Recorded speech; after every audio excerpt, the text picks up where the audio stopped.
Hoje eu vou te ensinar a fazer um pão de beijo. É um pão de queijo, sem queijo, que a gente vai fazer à base de tubérculos, e ele é surpreendente, porque a gente tem aquela ideia que o pão de queijo, ele tem aquele puxa-puxa, ele tem aquele sabor azedo, basicamente proveniente do queijo, mas não. O polvilho que a gente vai usar nessa receita vai te surpreender com uma receita super cremosa, uma receita puxa-puxa. A primeira coisa que a gente vai fazer então para essa receita vai ser preparar o nosso tubérculo. Você pode usar o que você tiver aí na sua casa, qual tubérculo você mais gostar. Eu gosto inclusive de fazer algumas misturinhas entre eles, então você pode usar batata com mandioca, batata com inhame, inhame com mandioca, vai aí do jeito que você quiser, batata doce. Você pode explorar todos esses sabores, vai mudar a textura, vai mudar a cor, vai mudar sabor. Então é super legal você brincar aí na sua casa e ir testando para você decidir qual você mais gosta.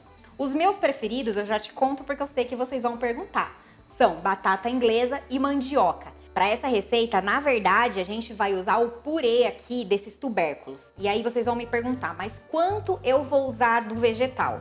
Isso vai variar muito. Obviamente, eu vou deixar aqui escrito para vocês. Quando a gente está fazendo receitas com ingredientes naturais, obviamente que vai variar. Eu posso te falar, você vai usar uma batata ou você vai usar 3 batatas. Deixa eu só te mostrar aqui, ó. Por exemplo, uma batata dessa é completamente diferente de uma batata dessa. Então, se apega mais ao que você vai medir depois, que vai ser esse purê de tubérculos, do que a pensar exatamente quantas batatas você vai usar aqui. Inclusive, um purezinho de tubérculos depois, se sobrar aí para sua receita.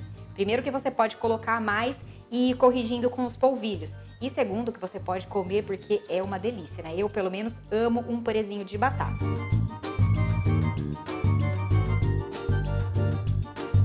Então, depois de descascar, você vai cortar os seus tubérculos. Obviamente, o tamanho não vai prejudicar nem ajudar a tua receita. Aqui eu gosto de cortar pequenininho porque daí ela cozinha mais rápido, porque depois de cozidas a gente vai amassar todas essas batatas. Então, eu sugiro que você corte num tamanho um pouco menor por aí, porque daí ela cozinha bem rápido aí na sua casa. Batatas cortadas, agora a gente já pode cobrir com água. Essa água aqui tá a temperatura ambiente. Então eu só vou cobrir as minhas batatas com ela. E hoje eu tô só aqui fazendo as coisas ao contrário do que eu sempre falo pra vocês. Primeiro, eu descasquei as batatas e eu sempre falo que eu não descasco batata. Segundo, tô colocando aqui com a água ainda fria e eu sempre uso a água quente, né? Eu sempre falo isso pra vocês pra adiantar.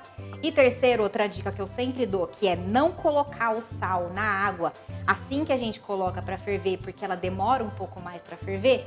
Hoje eu vou colocar o sal direto na água. Sim, vai demorar um pouquinho mais pra ferver, mas eu vou garantir que as minhas batatas fiquem salgadinhas, deliciosas. As nossas batatas já cozinharam por aqui, estão super macias. Eu vou escorrer essa água, já dei essa dica, vou repetir. Guarda sempre um pouco da água quando você estiver cozinhando batata, macarrão, qualquer outro tubérculo, porque essa água é cheia, ela é rica em amido. Então é sempre bom a gente guardar porque ela dá cremosidade na nossa receita. Às vezes você tá fazendo uma receita, precisa colocar um tiquinho de água, tá fazendo um molho, coloca essa água que vai ficar uma delícia. Então aqui eu vou reservar meia xícara, uma xícara dessa água e o restante eu vou escorrer. E aqui para amassar eu volto para a panela mesmo e vou amassar aqui dentro dela. Você amassa com o que você tiver, se você tiver algum outro tipo de espremedor, não tem o menor problema, obviamente. Eu adoro ele, tá vendo? Porque às vezes se você ainda tá no fogo, qualquer coisa você já consegue fazer direto na panela.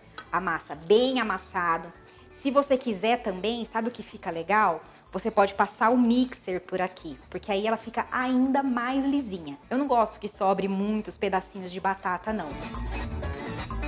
Vamos trocar de utensílio, então. Na verdade, foi até bom eu já dar essa pré-amassada aqui nas minhas batatas, antes de eu processar com o mixer. E se você não tiver mixer, pode só aqui você amassar sua batata, não tem o menor problema, com garfo também. Porque a gente vai colocar azeite nessa receita. Então eu já vou aproveitar para colocar meu azeite agora, porque obviamente vai ser muito mais fácil de eu processar aí com o meu mixer. Então eu já vou medir aqui a quantidade de tubérculo total dessa receita antes da gente colocar o azeite para ele ajudar a gente a processar e deixar bem cremoso, sem nenhum pedacinho, que eu acho que assim fica melhor. Lembra que eu te falei que essa sim é a medida que a gente tem que se prender na hora de fazer essa receita? Aqui eu vou usar 2 xícaras de tubérculo. Aqui eu já tenho um tubérculo mais amassadinho, então são 2 xícaras desse tubérculo. Obviamente a gente vai poder corrigir isso daqui com mais, com menos azeite. Então aqui eu tenho 2 xícaras desse purê de tubérculos, que você vai poder usar o tubérculo que você quiser. Vou colocar aqui 3 colheres de sopa de azeite para me ajudar a processar, ou no caso amassar. Você pode aí nesse momento continuar amassando para ficar mais lisinho, caso você não tenha um mixer. De 3 a 4 colheres. A gordura ajuda muito a ele ficar mais cremoso, saboroso aí no nosso paladar.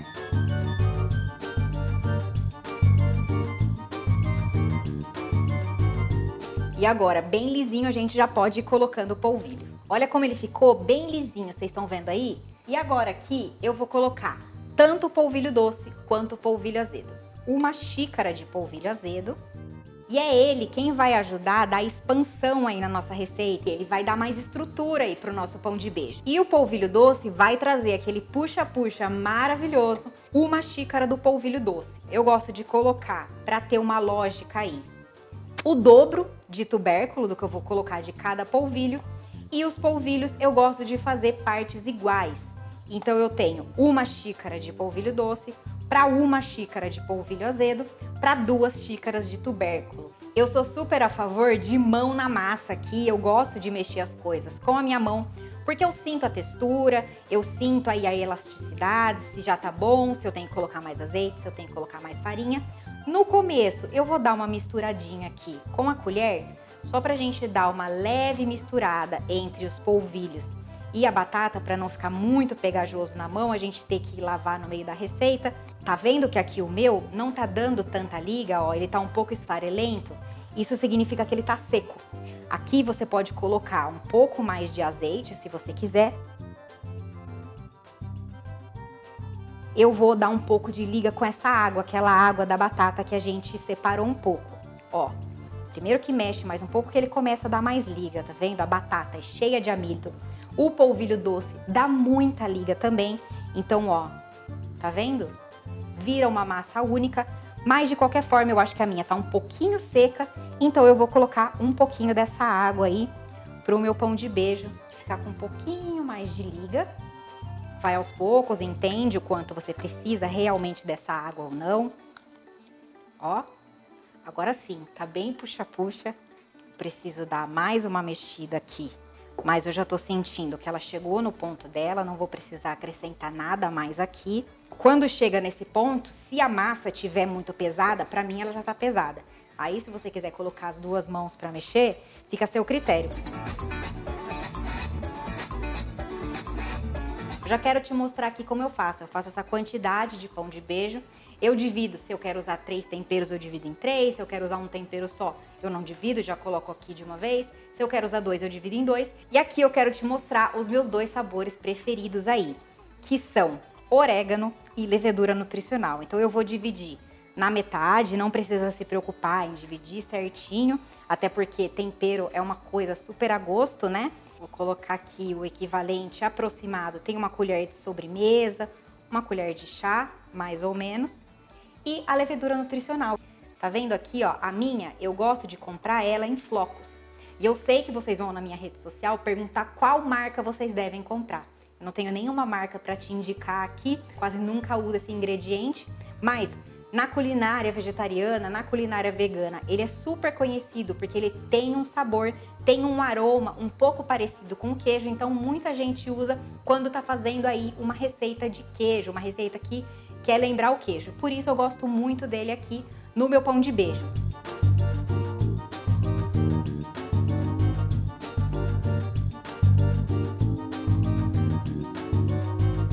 Eu vou aproveitar que eu fiz 2 sabores diferentes para inclusive te mostrar como é que eu faço para congelar esse pão de beijo, que para mim é um coringa ter isso congelado no seu freezer aí. Quando eu vou fazer, às vezes eu duplico a receita, às vezes eu triplico se eu tô aí, ó, na vontade de fazer as bolinhas, eu faço uma quantidade aí bem grande para eu poder ter sempre congelado. Eu congelo em porçõezinhas. Para congelar, primeiro eu vou separar na quantidade de pão de beijo que eu quero que ele fique. Eu não gosto nem muito pequenininho, também não gosto dele grandão.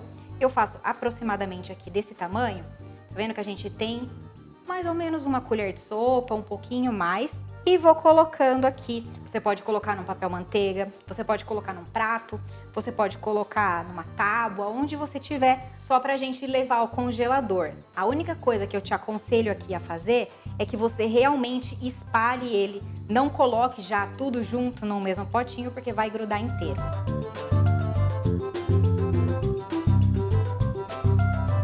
Para assar, vocês viram que para congelar eu usei aqui uma gradinha perfurada, que não tem nenhum problema. Mas para assar eu gosto de uma superfície lisa para ele não escorrer e não pegar esse formato. Mas você usa aí o que você tiver. Você pode colocar também um papel manteiga para assar, você pode colocar um tapetinho de silicone se você tiver. Pode untar aqui a sua forma se a sua não for completamente antiaderente.